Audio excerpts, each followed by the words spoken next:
안녕하세요. 이슈 파노라마 가족 여러분, 반갑습니다. 한 주 동안 잘 지내셨나요? 알짜 뉴스의 한마당, 시사 한결의 이슈 파노라마 시작합니다. 오늘도 꼭 필요하고 유익한 이슈와 뉴스들이 여러분의 일상에 세상을 보는 지혜롭고 건강한 눈과 귀가 되어드리겠습니다. 먼저 파노라마 글로벌 이슈 브리핑 해드리겠습니다. 코로나가 언제쯤 물러갈지 정말 답답하지요? 하지만 코로나 위기 속에서도 세상은 정말 수많은 사건, 사고와 뉴스들로 넘쳐납니다. 지구촌에 관심 있는 뉴스를 추적해봅니다. 코로나19 백신 접종이 속도를 내는 가운데 아스트라제네카 백신에 대한 유럽 일부 국가가 혈전 발생을 이유로 접종을 중단해 관심이 커지고 있는데요. 현재 아스트라제네카 백신 접종을 중단한 국가는 덴마크, 노르웨이, 아이슬란드, 불가리아가 이 백신 모두의 접종을 안전성 확인 때까지 예방적 차원에서 중단한다고 밝혔고요. 이탈리아, 오스트리아, 루마니아, 룩셈부르크, 에스토니아, 라트비아 등은 이 백신의 특정 제조 단위인 ABV2856과 ABV5300 계열 접종을 중단시켰습니다. 하지만 영국, 프랑스, 독일, 스웨덴, 네덜란드, 그리고 캐나다 등은 별다른 문제가 없다면서 접종을 강력히 권하고 있고, 아시아에서도 한국과 호주, 베트남 등 역시 혈전 발생 사례가 없다면서 접종을 계속 중입니다. 전문가들은 아스트라제네카 백신 자체의 문제라기보다 제조 과정의 오류 때문이 아닌가 분석하고 있는데요. 세계보건기구 WHO는 물론 유럽의약품청 EMA도 백신과 혈전 사이에 인과관계가 성립되지 않는다면서 중단할 이유가 없다고 강조하고 있습니다. 또한 아스트라제네카 측도 1천만 건이 넘는 자료 분석에서 혈전 위험의 증거를 발견하지 못했다고 밝히고 있어서 이 백신 접종에 큰 문제는 없는 것으로 보입니다. 한편 전 세계 코로나19 확산세는 다소 둔화됐지만 일부는 재확산 조짐도 나타내고 있어서 끈질긴 생명력을 보여주고 있습니다. 통계 사이트 월드오미터에 따르면 전 세계 코로나 신규 감염자가 여전히 하루 30만에서 40만 명 내외가 나오면서 누적 1200만 명, 사망자는 266만 명에 이르고 있습니다. 백신 접종 영향인지 미국과 영국 등은 줄어드는 추세지만 브라질을 필두로 프랑스, 이탈리아, 폴란드 등 유럽과 인도 등은 변이 바이러스 영향으로 다시 확산하고 있는 상황입니다. 주요 국가별로 보면 가장 심각한 미국은 하루 발생 5, 6만 대로 줄었으나 누적 집계는 3천만 명을 돌파했습니다. 사망자는 55만 명을 앞두고 있습니다. 백신 접종이 60만 명을 넘어선 한국은 하루 300, 400명대에서 정체 상태를 보이고 있으며 감염자가 꾸준히 나오고 있습니다. 누적 9만 5천여 명, 사망자는 1,600여 명을 기록 중입니다. 캐나다도 하루 2천에서 3천 명대를 오르내리고 있는데요. 누적 감염자는 90만 명, 사망자는 2만 2천 명을 넘어섰습니다. 미얀마 군부의 유혈 탄압과 무차별 검거, 납치 등 잔악한 만행에도 굴하지 않고 쿠데타 반대 시위를 이어가고 있는 미얀마인들의 희생이 커져 안타까움을 더하고 있습니다. 유엔 특별보고관은 현재까지 최소 70여 명이 살해되고 2천여 명이 불법 구금됐다면서 쿠데타 세력의 조직적인 범죄를 규탄했습니다. 미얀마인들의 애절한 호소에도 불구하고 유엔 안보리는 중국과 러시아의 반대로 어정쩡하게 폭력을 자제하라는 촉구만 했을 뿐 단호하고 실효성 있는 제재는 하지 못하고 있어서 쿠데타 세력이 무차별 탄압의 강도를 높여가고 있는 상황입니다. 국제사회의 일치된 행동은 당장 기대하기 어렵지만 5.18 광주의 학살을 떠올리는 군부의 만행에 한국 정부가 앞장서서 강한 제재를 선언해 민주선진국의 면모를 보여주었다는 평을 듣고 있습니다. 한국 정부는 미얀마 군부의 시위대 탄압을 중지하고 아웅산 수치 등 구금 인사들을 석방하라면서 최루탄 등 군용 물자의 수출 금지와 국방 및 치안 협력 중단을 선언했습니다. 또 유무상 9천만 달러에 달하는 개발 지원도 재검토하는 한편 국내 체류 미얀마인들의 인도적 특별 체류 조치를 시행한다고 밝혔습니다. 한국민과 시민단체들의 쿠데타 반대 응원 캠페인도 확산되고 있는 가운데 SNS를 통해 현지에 알려지면서 평생 잊지 않겠다, 고맙다는 미얀마인들의 감사 표시가 본물을 이루고 있어서 민주시민들의 뜨거운 연대에 감동이 일고 있습니다. 일주일 전 영국의 해리 왕자와 아내 메건이 미국 방송의 오프라 윈프리 쇼에 나와 영국 왕실의 인종차별적 행태를 폭로하는 인터뷰를 해서 파문이 일었는데요. 인터뷰 후 여론조사에서 왕실에 대한 부정적 의견도 많았지만 해리 왕자 부부의 인기가 크게 떨어진 것으로 밝혀졌다고 합니다. 무려 100만 불짜리였다는 지난 7일 인터뷰에서 특히 메건은 왕실에서 무시를 당했고 아들 아치의 피부색이 얼마나 어두울지 걱정하는 말을 들었다고 영국 왕실의 보수적이고 차별적인 분위기를 까발려 왕실을 공경에 빠뜨렸습니다. 올해 94세인 엘리자베스 2세 여왕도 큰 충격을 받았다는 이 인터뷰 후 여론조사에 따르면 응답자 중 48%가 해리에게 부정적인 반응을 보여 일주일 전보다 긍정 수치가 15%나 하락했고 메건은 긍정적으로 보는 사람이 10명 중 3명에 불과했다고 하는군요. 대체로 20대 젊은이들은 해리와 메건에 호의적이지만 65세 이상 노년층은 압도적으로 부정적인 감정을 드러냈다고 합니다.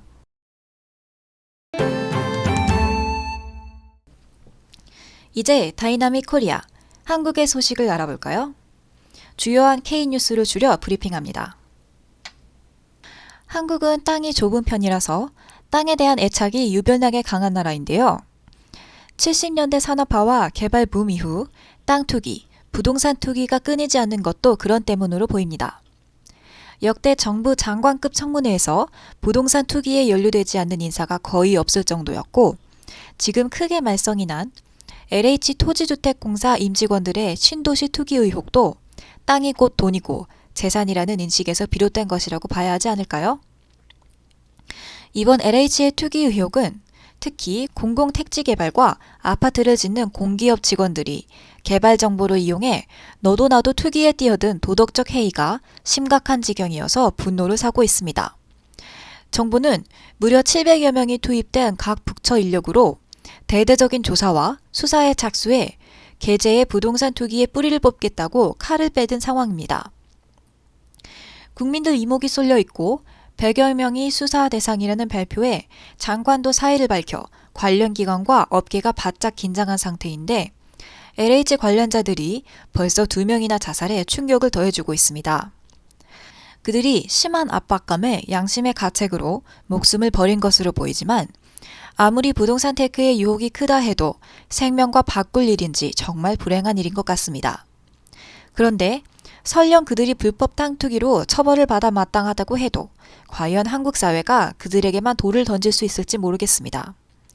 부동산 치부 황금 만능의 사회적 풍조와 인식이 만연해 있는데 기회가 온다면 외면할 사람이 몇이나 될까요? 정말 어느 누가 자유로울 수 있을지 다 함께 근본적인 질문을 던져봐야 하지 않을지 우울해집니다.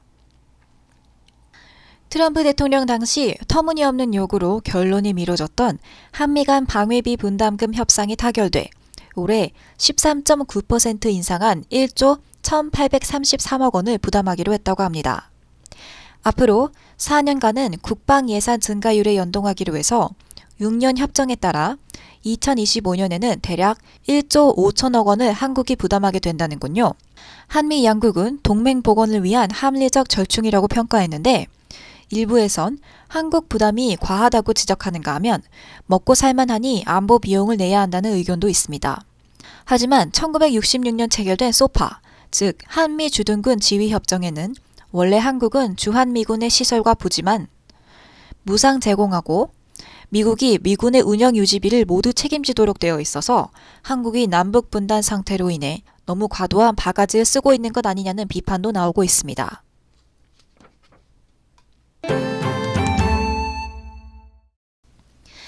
자, 다음은 메이플 뉴스, 캐나다 주요 소식 몇 가지를 소개합니다. 캐나다 중앙은행인 뱅크 오브 캐나다가 기준금리를 현행 0.25%로 유지를 밝혔습니다. 뱅크 오브 캐나다는 지난 10일 정례 금리정책회의에서 코로나19 확산에 따라 지속적인 경기 부양 대책이 필요하다며 이같이 결정했습니다. 아울러 경제가 회복되고 물가 상승률이 2% 목표치에 이를 때까지는 기준금리를 조정하지 않을 방침이라고 덧붙였습니다. 뱅크 오브 캐나다는 코로나19 사태가 본격화한 지난해 3월 세 차례나 금리 인하를 단행하는 파격적 조치로 기준금리를 0.25%까지 내린 이후 지금까지 이를 유지해오고 있습니다. 온타리오 전 지역의 약국과 패밀리 닥터 사무실에서 60세부터 64세까지의 일반 시민들을 대상으로 아스트라제네카 백신 접종이 시작됐습니다. 인근 약국에서 백신 접종은 미리 예약을 하고 맞을 수 있으며 패밀리 닥터는 해당 연령대 환자들에게 접종 일정을 연락한다고 합니다. 접종이 진행되면서 일부 약국에는 하루 종일 백신을 맞으려는 시민들로 긴 줄이 늘어선 모습도 볼 수가 있습니다. 캐나다 국세청 CRA가 정기감사에서 비인증 개인들이 로그인한 기록이 발견돼 약 80만 개의 계좌를 잠갔다고 발표했습니다. 12일 성명에서 CRA는 피해를 입은 사용자들은 새로운 사용자 아이디와 비밀번호를 생성할 때까지 예방조치로 계정이 차단될 것이라고 밝히고 사이버 공격이나 온라인 시스템 침해로 계정이 훼손된 것은 아니다라고 말했습니다. CRA는 그러나 사용자의 로그인 정보는 이메일 피싱 같은 도구를 통해 CRA가 아닌 제3자에 의해 유출됐을 수도 있다면서 본인 계좌에서 의심스러운 활동이 있는지 항상 잘 감시하고 비밀번호는 정기적으로 바꿔주는 게 좋다고 강조했습니다. 한인사회가 인수운동을 벌인 무궁화 요양원이 마침내 한인사회에 돌아오게 됐다는 소식 전해드렸었는데요. 무궁화 요양원 인수추진위원회는 이번 주 3월 16일 화요일 오후 7시 한인 동포들을 상대로 온라인 설명회를 열어서 인수권 양도 계약 내용과 재정 현황, 그리고 클로징까지의 절차와 앞으로 기금 모금 계획 등에 대해 설명하겠다고 밝혔습니다. 온라인 설명회 참가는 아래 이메일로 예약하면 참가하실 수 있습니다.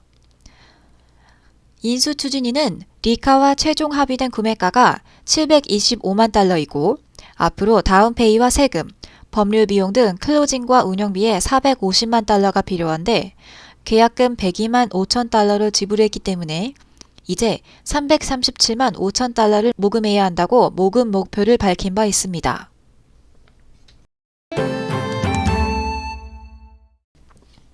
이번에는 교계 소식을 전해드리는 크리스천 뉴스입니다. 이 코너는 신앙인들을 위해 교계의 주요한 소식과 움직임을 전해드립니다. 교계 보험 정기 노회 시즌을 맞아 각 교단들이 온라인 노회를 열고 회무를 처리했습니다. KFC 미주 한인예수교 장로회 카나다 노회는 제75회 정기 노회를 지난 3월 8일 오전 토론토 한우리 장로교회를 영상본부로 온라인 화상회의로 열었습니다. 노회 소속 목사 42명, 장로 5명 등 총대 47명이 참가하여 열린 이날은 개회 예배에 이어 진행된 회무 처리에서 차기 임원 선거를 통해 노회장에 정창송 밀톤 한인교회 담임 목사, 부노회장은 김덕원 열린교회 담임 목사를 선출했습니다. 또 서기에는 김국현 벨빌 한인교회 담임 목사, 부서기에 최재만 한우리교회 담임 목사, 회록서기에 김창용 평강교회 담임 목사, 부회록서기에 김치길 빌라델비아 교회 담임 목사, 그리고 회계 윤종칠 한우리교회 장로와 부회계 심호규 토론토 중앙교회 장로는 유임됐습니다. 앞서 개회 예배에서 정창송 목사는 사도행전 1장 8절을 본문으로 내 증인이 되리라는 제목의 설교를 통해 성령 하나님의 권능을 덧입은 하나님의 부름을 받은 사역자들이 되어 맡겨진 목회 사역을 신실하게 감당해 나가자고 말씀을 전했습니다. 한편 KPC의 해외 한인 장로회 캐나다 동노회도 3월 8일 오후 제78회 봄 정기노회를 큰빛교회를 영산본부로 해서 비대면 온라인 화상회의로 개최했습니다. 90여 명의 목사, 장로 총대가 참여한 이날 회의에서 제78, 79회기에 일할 새 임원진으로 노회장의 노희송 큰빛교회 담임 목사, 부노회장의 이진우 낙원교회 담임 목사와 장로 부노회장 한영원 영락교회 장로를 선출하고 서기에는 유은상 하늘씨앗 교회 담임 목사, 부서기에 조성대 목민교회 목사, 회록서기에 함진원 미랄교회 목사, 회록부서기는 수잔리 큰빛교회 목사, 그리고 회계에는 김대웅 큰빛교회 장로를 각각 선임했습니다. 회무 처리에 앞서 드린 개회 예배에서 노회장 노승환 미랄교회 담임 목사는 마태복음 23장 37절과 24장 2절을 본문으로 다 무너뜨려지리라는 제목의 말씀을 전하며 코로나 뉴노멀 시대 하나님의 권능에 의지한 사역자들의 담대하고 충성스런 사명 감당을 강조했습니다. 기독교 연합기관인 NCCK 한국기독교교회협의회의 회원 교단장과 기관장들이 미얀마 사태 관련 기도와 연대를 선언했습니다. NCCK는 지난 11일 한국교회 100주년 기념관에서 미얀마 민주주의와 평화를 위한 기자회견을 열고 미얀마의 민주주의가 실현되고 국민 자유와 인권의 가치가 존중되는 그날까지 한국교회 세계 종교 시민사회와 함께 기도하고 연대할 것을 선언한다고 밝혔습니다. NCCK 참여단체들은 이어 미얀마 군부의 잔악행위와 악랄한 인권 유린에 대해 세계 시민들과 함께 분노하고 있다며 즉각 중단을 촉구하고 예수 그리스도는 우리에게 기도를 통한 연대의 본을 보여주셨다. 사순절 동안 매일 정오에 미얀마에서 살인적 시위 진압이 즉각 중단되고 민주주의와 인권이 존중되는 사회가 건설되도록 1분간 함께 기도하자고 제안했습니다. 이들은 또 사순절 한 끼 금식으로 미얀마를 위한 헌금에 적극 동참해 줄 것과 한국 기업의 미얀마 투자 일시 중단, 유엔의 국제사회의 무기 수출 금지와 경제 제재, 여행 금지 결의를 촉구했습니다. 요즘 수많은 뉴스들이 우리를 혼란스럽게 하지요. 구태여 우리가 몰라도 되는 정보도 넘쳐나지만 거짓 뉴스, 가짜 조작된 뉴스들도 너무 많아서 찬찬히 분별하지 않으면 정말 휩쓸리기 쉽습니다. 저희 시사한결의 이슈 파노라마는 우리들 삶에 유익한, 꼭 필요하고 정확한 뉴스들만을 분야별로 선별해서 알기 쉽게 전해드리는 한인 디아스포라 방송입니다.